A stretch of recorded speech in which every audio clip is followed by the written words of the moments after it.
En France, il existe un réel manque de maisons de répit pour que le proche, l'aidant, puisse justement souffler. L'aidant familial, qui ne se voit pas toujours comme un aidant, peut très vite s'épuiser. Et donc si on veut maintenir ce lien au domicile, il faut aussi prendre soin de celui qui est à côté ou ceux qui sont à côté de cette personne-là. Dans notre société, la cellule familiale n'est plus ce qu'elle était il y a de cela peut-être une cinquantaine d'années.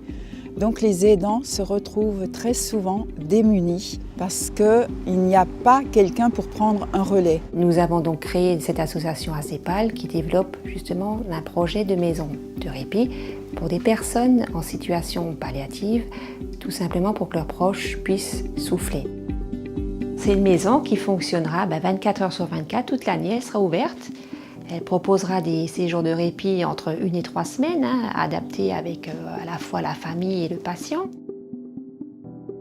C'est aussi un autre cadre de vie, un moment, je dirais, de détente, de souplesse dans l'existence de celui qui est malade. Elle fonctionnera avec quelques soignants et puis des bénévoles.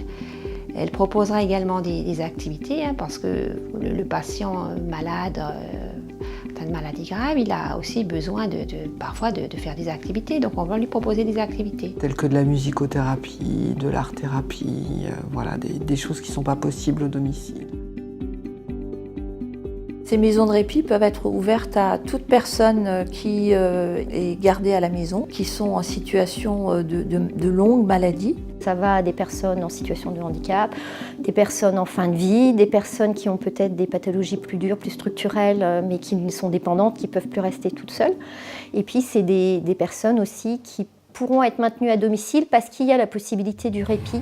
Quand on parle avec l'aidant, le premier besoin, c'est de souffler justement. Donc une maison de répit lui permettrait de savoir son proche en sécurité dans un endroit sécurisé.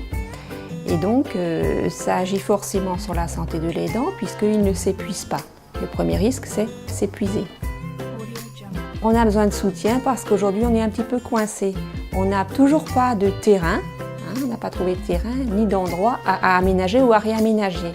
C'est pour ça qu'on fait beaucoup de communication autour de notre projet. Le soutien du collectif Je t'aide, il nous permettra de développer notre communication autour de notre projet. Le prix, si on l'obtient, nous permettra de récolter d'autres fonds au profit de l'édition d'un livre, au profit de l'association qui nous permettra encore de récolter des fonds.